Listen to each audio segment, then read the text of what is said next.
Hello, my name is Joe Lewis. Welcome to another episode of Justice Now. I'm your host today for this show. And today's show is going to be another educational show, and it's going to be on what I would consider one of the most controversial issues involved in our family court system.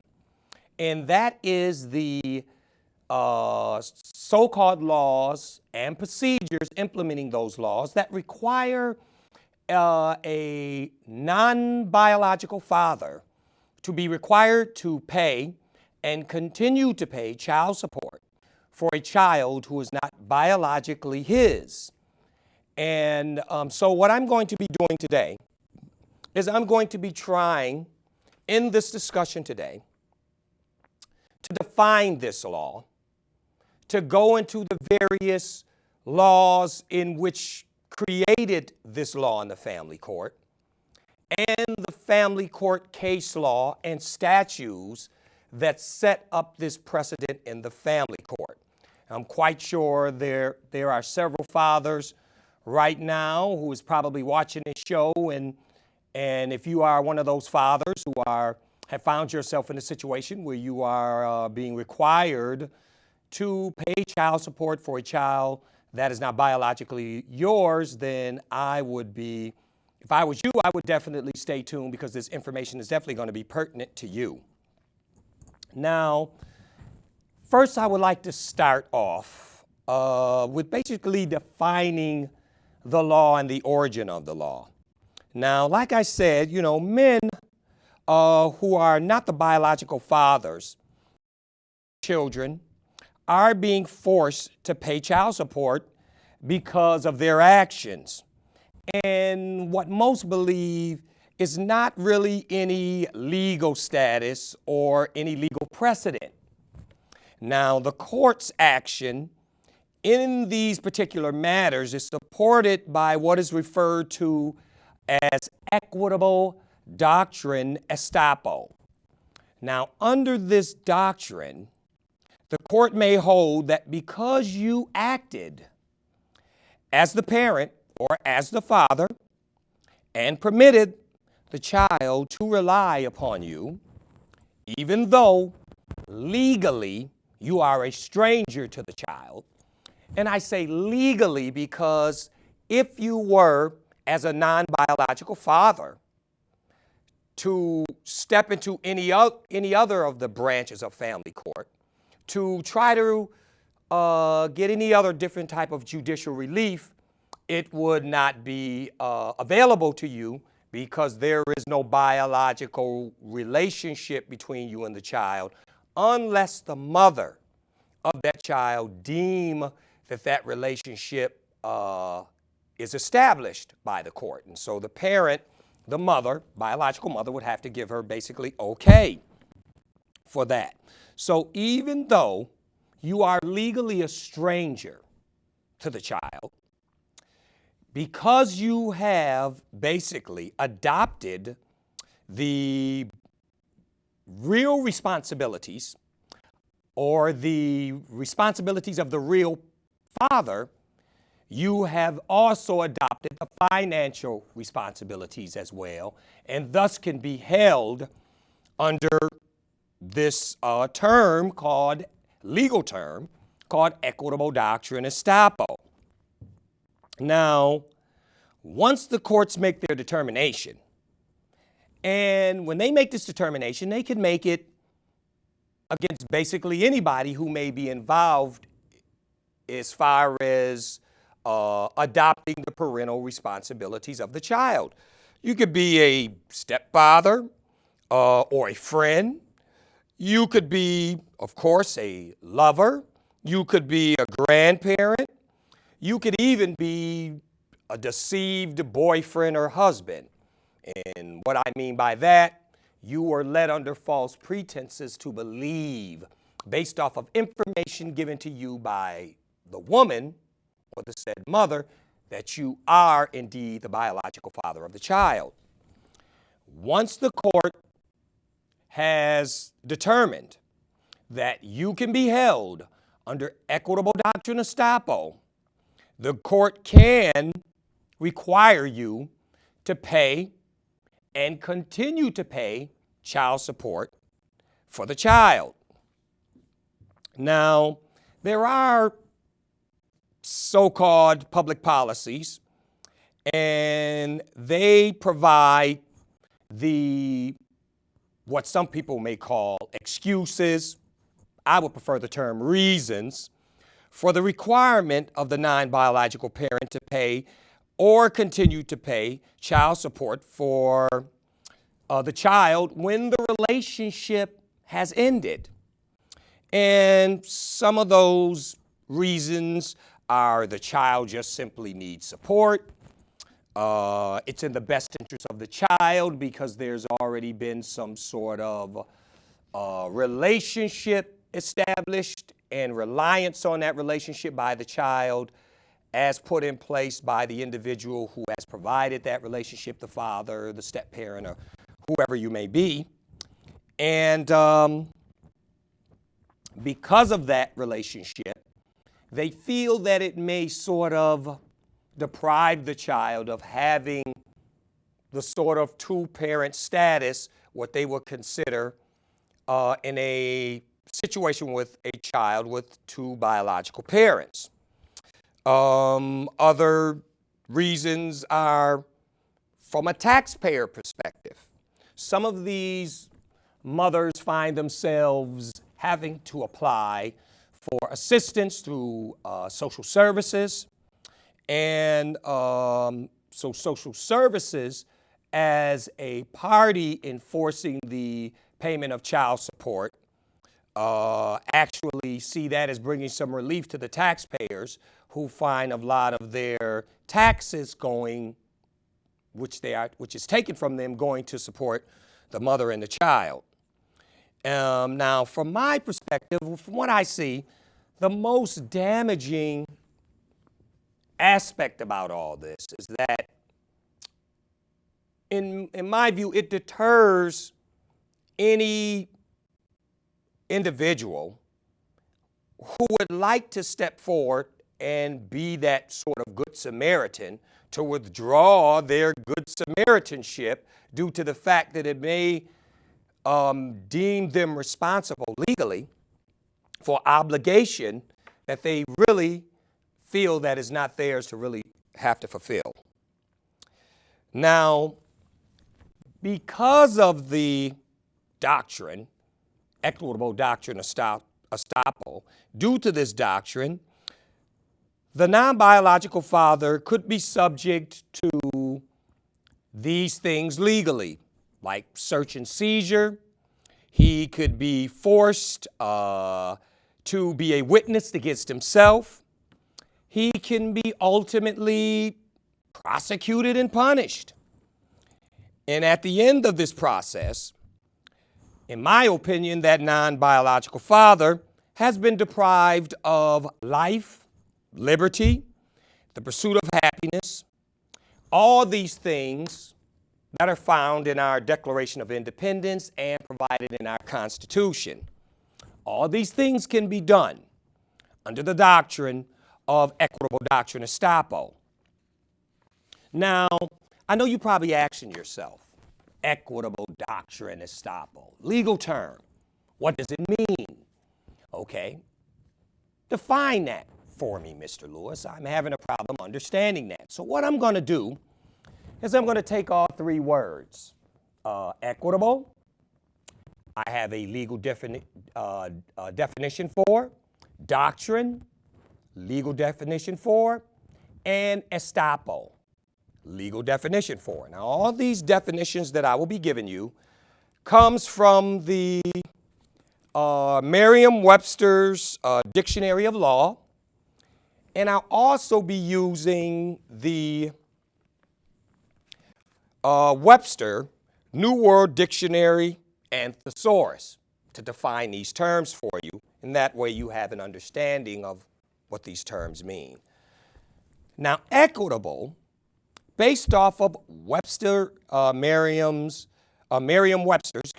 Dictionary of Law, simply means having or exhibiting equity, dealing fairly and equally, shall allocate appropriations in a manner according to the U.S. Code, existing or valid in equity or as a matter of equity as distinguished by law. That is the definition of equitable. It comes from Merriam-Webster's Dictionary of Law. Now let's define doctrine. Doctrine, a principle established through judicial decision. Compare law, precedent. This is the definition of doctrine from Merriam-Webster's Dictionary. And I also have a definition of doctrine, comes from Webster's New World Dictionary and Thesaurus. And that is something taught as a principle of religion, political party, tenet or tenets, or dogma. Tenet or tenets, or dogma meaning beliefs. Those are the two definitions of doctrine. Now let's go to estoppel. Estoppel, a bar to use of contradictory words of acts in asserting a claim or right against another. What that means is simply this. Is if you and I, say for instance, were to enter into a verbal or contractual agreement, and after that agreement is made, I, all of a sudden, want to change the terms of the agreement during or before the process of the agreement is fulfilled, then this is where the estoppel come in. Estoppel is a legal precedent used to be able to stop an individual from being able to do something like that. All of a sudden you want to change your mind as you are performing this duty, or before you perform it, now all of a sudden you want to change your mind, no, and change the words in which the agreement, which is entailed in the agreement, and all of a sudden say, no, I don't want to do this. That's what estoppel is used for, okay? Now, the concept of equitable doctrine estoppel comes from the term equitable estoppel. Now, this legal term comes from contract law or civil law, and it is used in family court, divorce court, child support court for two reasons. One, in marriage you have what is a contract. Marriage is that, a contract. And so in dissolving that contract, aspects of contract law is used because you have a contract, you marry someone. And in child support court, it is used as well because why? Under the Paternity Act, the whole process of child support is defined as a civil action. And so these are the two reasons why they have used a term that comes from contract law, simply equitable estoppel. All they basically did in the divorce court, child support courts, is put the word doctrine in between it. But its purpose is basically to fulfill the same purpose that equitable estoppel fulfills. And let me explain basically how that is true. Now, what you need to establish equitable doctrine estoppel in any breach of contract case or any civil case is a legal term which is called reliance, okay? And I'm going to read some information to you, and it'll give you an understanding of what reliance is and how it works in making equitable doctrine or equitable estoppel a very effective method in bringing relief to individuals who may bring breach of contract cases to court or may have some type of civil case. Okay, let me start reading. Now, reliance as an alternative to consideration. Legislative and judicial tinkering has produced results in a crazy quilt fashion. Sometimes judicial tinkering has resolved only the disputes between a specific plaintiff and defendant. Legislative tinkering has been limited to certain types of transactions, such as sales of goods, or has distinguished between written from the unwritten promise or promises. This tinkering has not produced a solution applicable to all transactions. A solution that applies to all transactions is currently emerging in the courts. It is based on reliance as an alternative to consideration. Now, the reinstatement second of contracts, subsection 90. What the reinstatement second of contracts is the statutes that hold all of the legal precedents and procedures for contract law. Subsection 90, entitled Promise, Reasonable Induced Action of Forbearance, has become the focus for this movement. Now, a promise which the promisor has should reasonably expect, to induce an action or forbearance on the part of the promise of a third person, and which does induce such action or forbearance, is binding if injustice can be avoided only by enforcement of the promise.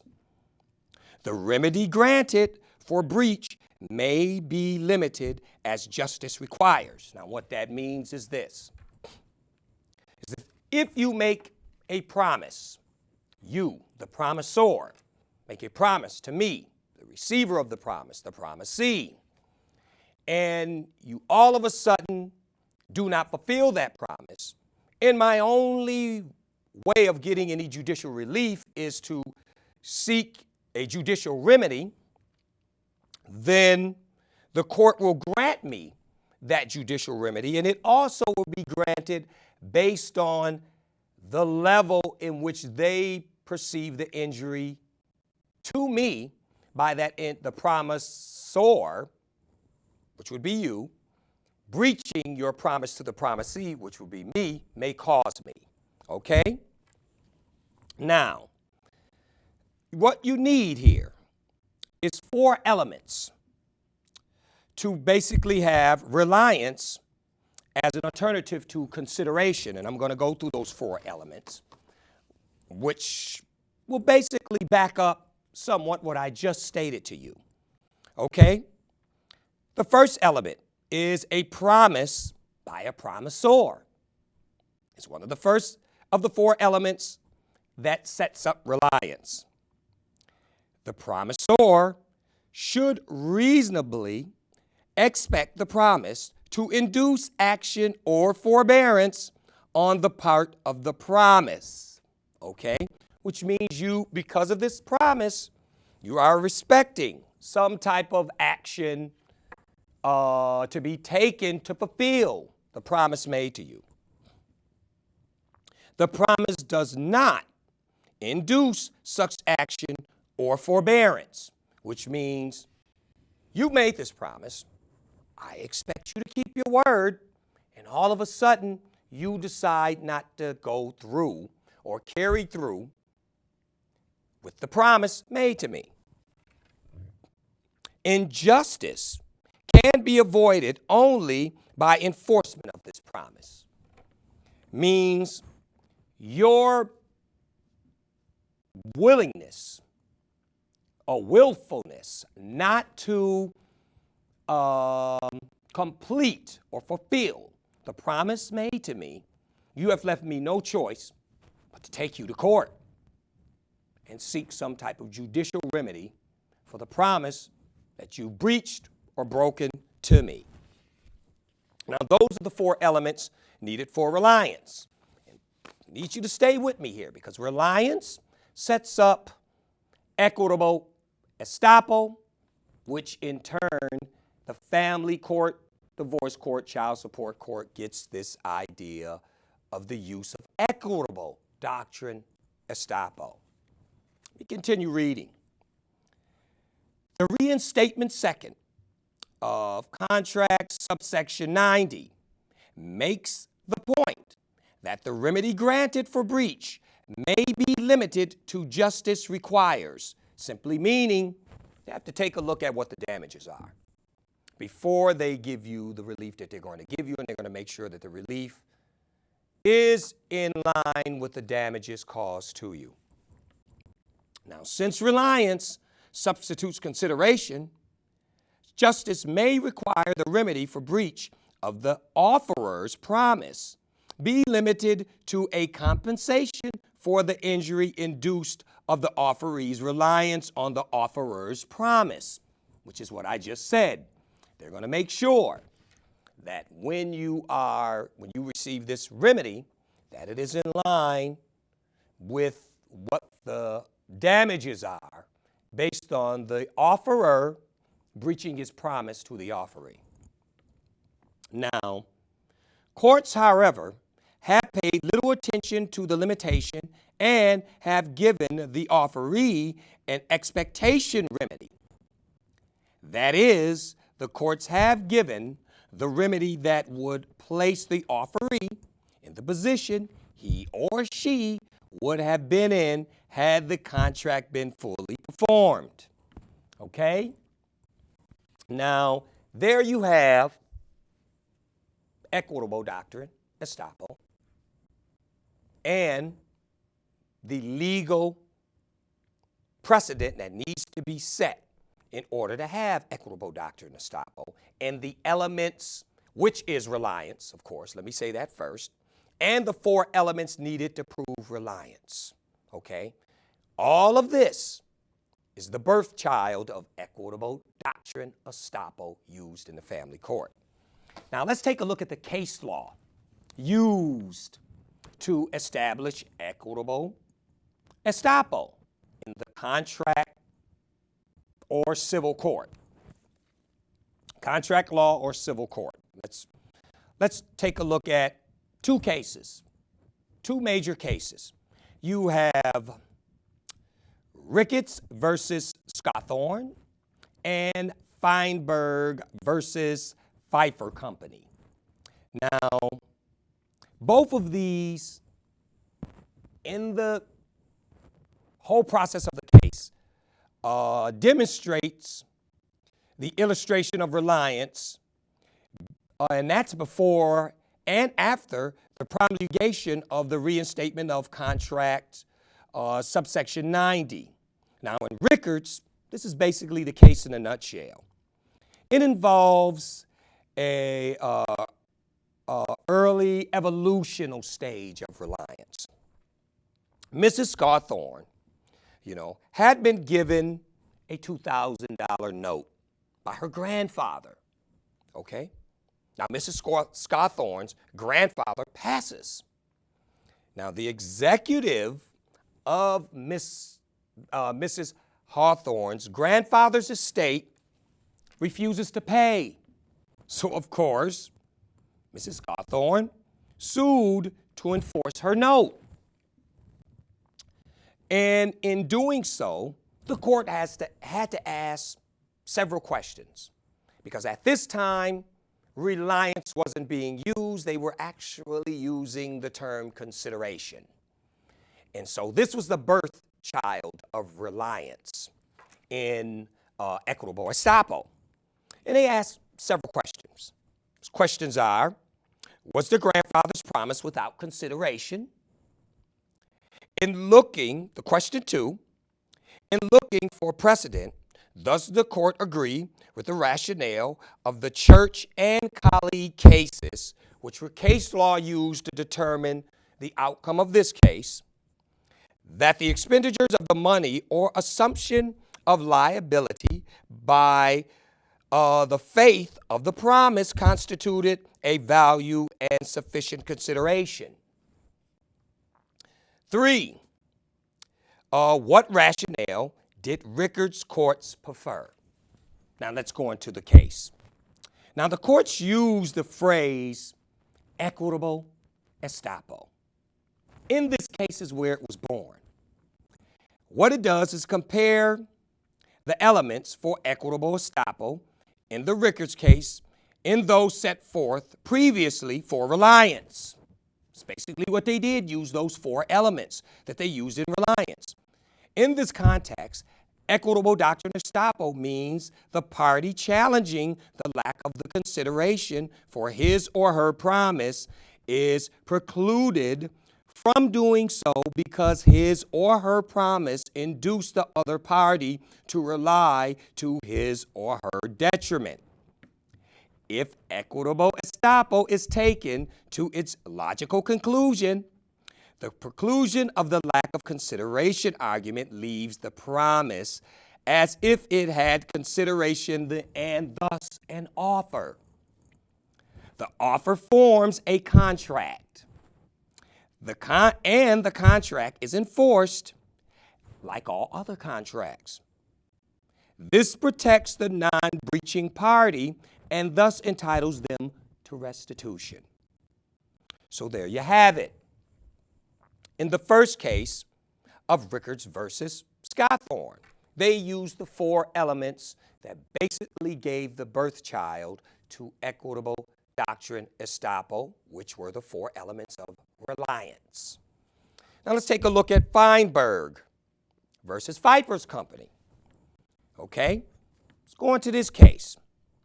Now, Mrs. Feinberg was a long-time employee of the Pfeiffer Company.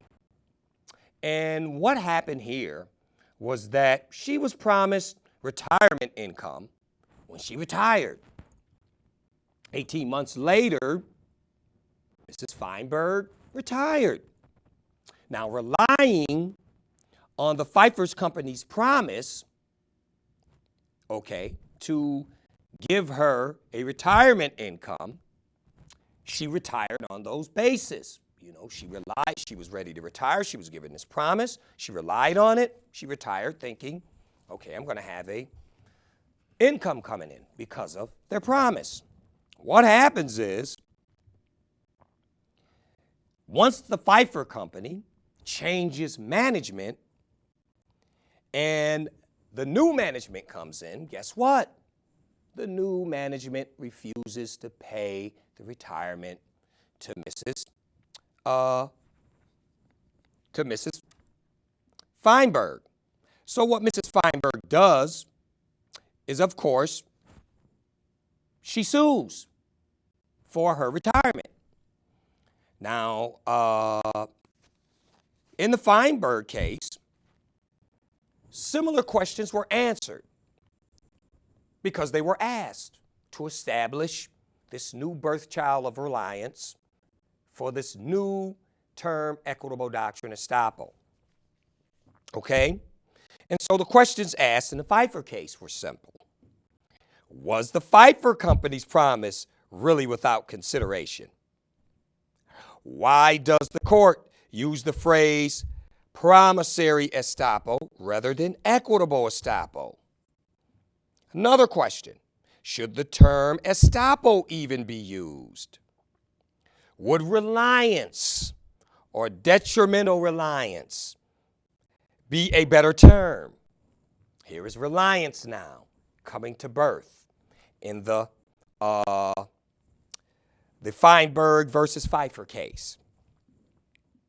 And the last question was, does the reinstatement of contracts, subsection 90, use the term estoppel? Okay? Now, how did they resolve this dispute? Simple. The courts relied on the decisions made in Rickards versus Scotthorne. So Feinberg's decisions were reached by Rickards. He used that whole rationale. Now, the court used the term promissory estoppel. Why was that? They used promissory estoppel because it prevented a promisor from denying an existence of a promise when the promisee reasonably and foreseeably relies on the promise and, to his or her loss, acts or fails to act and suffers an injustice that can only be avoided by enforcement of the promise. Simple. Okay? Now, they also asked, why was the phrase equitable estoppel not used? Okay? This is why. This is why they use promissory estoppel. Now, the Pfeiffer Company's promise was not without consideration according to Donnier, who was the commissioner who heard this very case.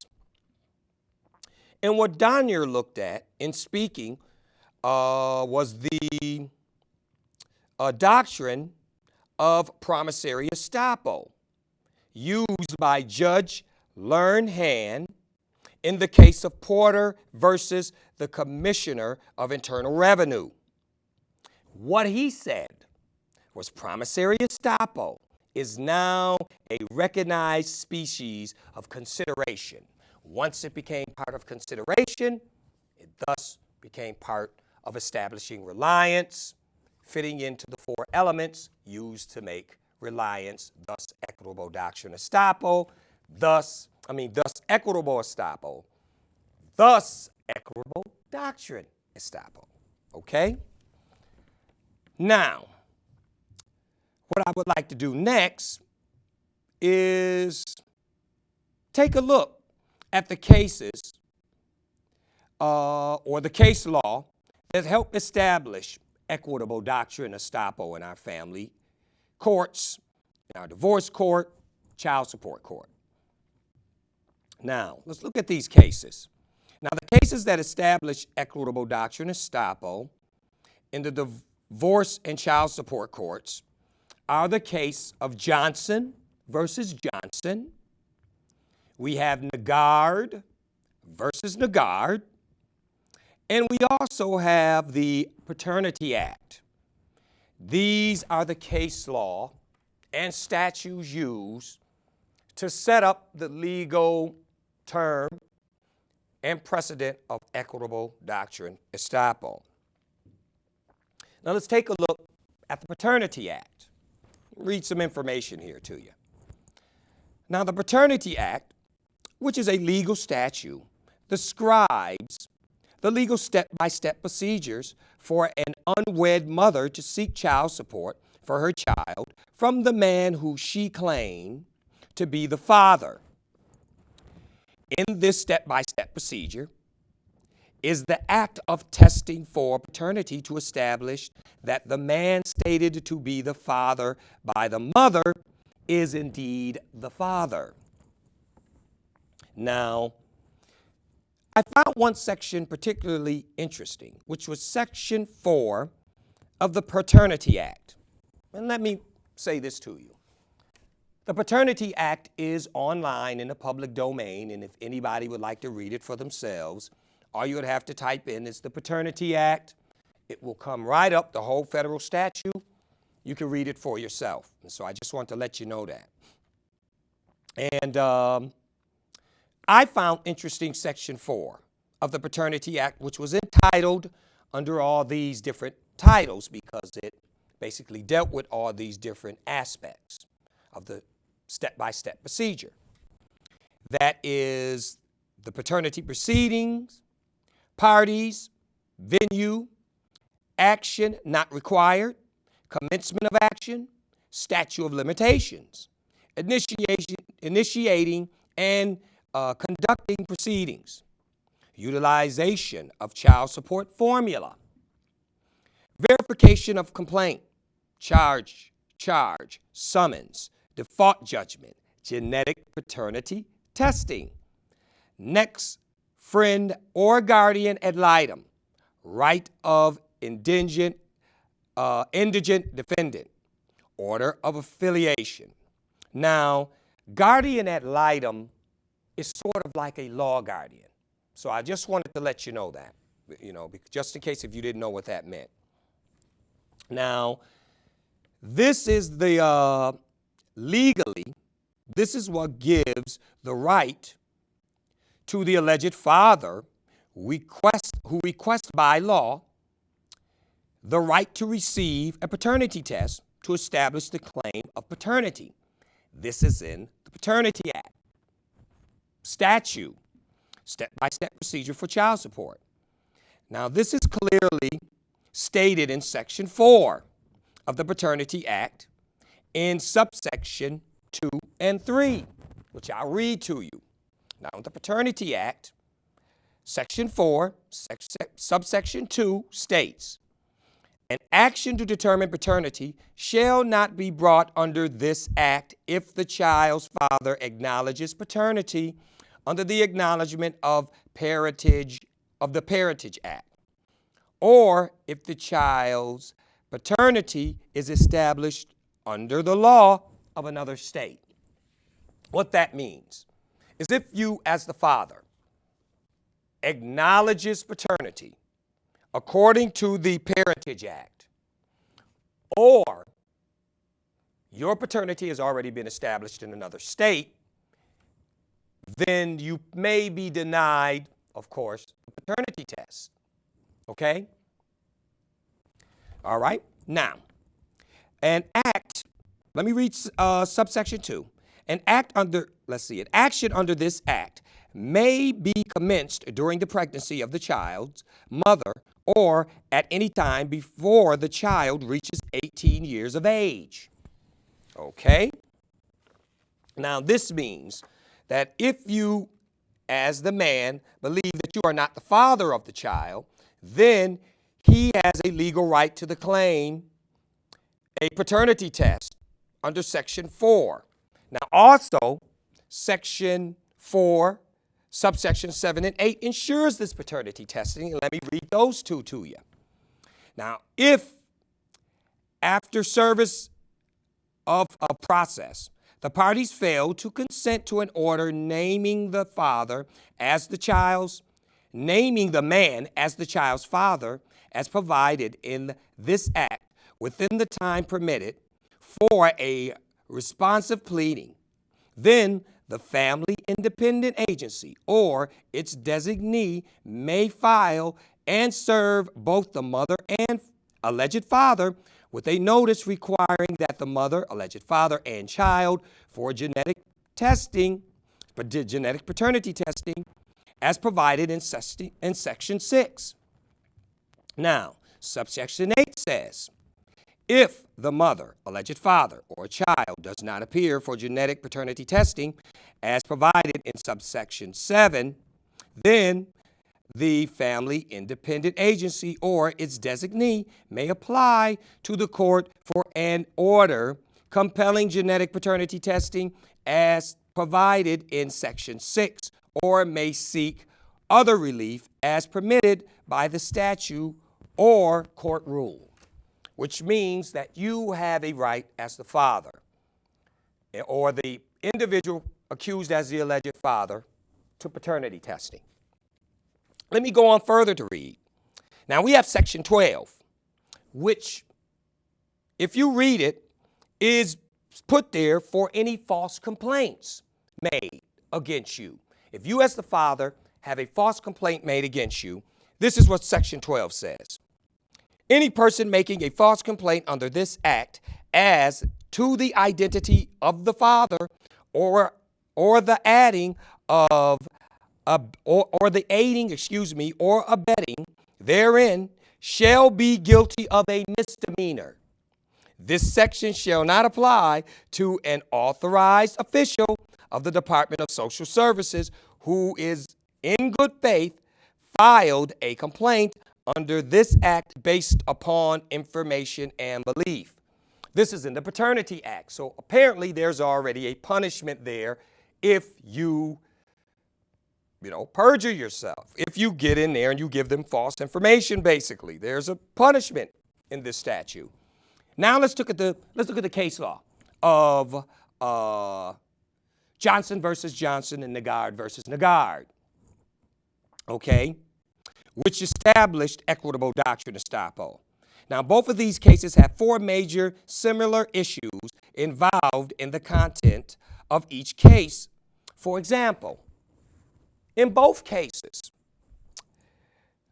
first off, both women who were pregnant came to the men who were their boyfriends and told the men, you are not the father of this child that I'm pregnant with. Flat out was honest with the men. That's the first major element in both the cases of Johnson versus Johnson and Nagard versus Nagard, which is case law establishing law.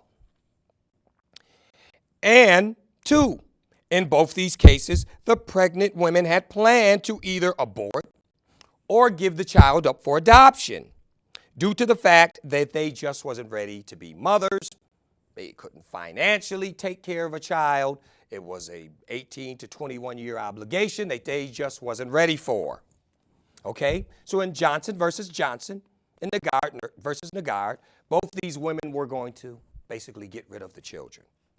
Okay, the third element is that in both these cases, the men requested that the woman do not do no such thing as aborting or giving away the child, and made a promise to both women that they would assume the responsibilities of the father. They would financially take care of the kid. They would help her raise the child. An 18 to 21 year obligation. They made this promise to the woman. In both cases of Nagard versus Nagard and Johnson versus Johnson, both these men sealed their agreement with a contract of marriage. They married the women. In one of the cases, I believe it was Nagard versus Nagard, this gentleman went as far as to tell all of the family members, all of his friends, that the child this woman was carrying was his child. So let's go through that. The women were honest, said you're not the father. The women, because they were not ready to be mothers, were ready to give the children away or abort the children. The men in the cases stepped up and said, honey, don't do that. I love you. I'll take care of you and the kid. Don't do that. Fourth, these men sealed their contractual agreement, their verbal agreement with a contract of marriage, making it a contractual agreement. This is the case law used in equitable estoppel. And in my opinion, any man that does either one of those four things should be found liable under equitable doctrine estoppel. Because if you read these four elements, they match the same four elements that we read in Reliance, which creates equitable estoppel. Same elements are there in these four elements here.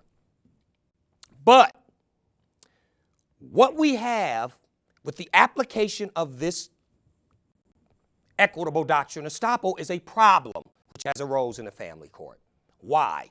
Because equitable doctrine estoppel is being more so applied by its definition more so than by the case law that set the legal precedent of how it should be applied. Meaning, if you act as the father, you are the father. Not if the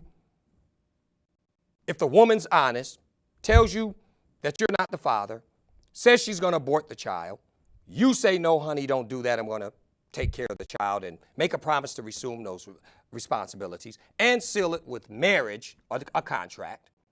Not if you do any of those things. If you simply act like the father, you are the father. So now today we have 2.5 million fathers who are paying child support for children that are not biologically theirs. This is why the number is so high.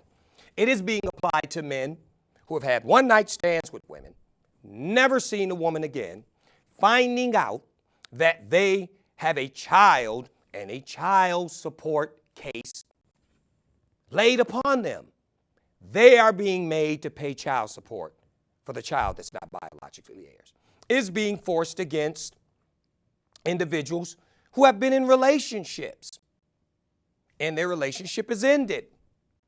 And the woman knows that the child is by another man.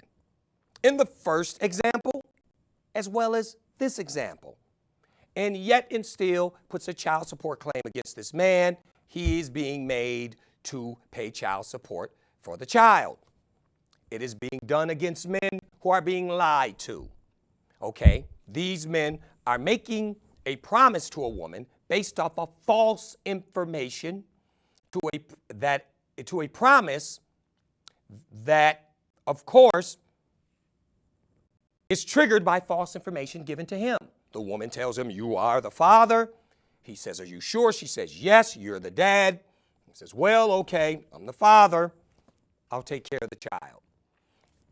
In these examples I've just given you, none of them have the precedent in Johnson versus Johnson and Nagard versus Nagard.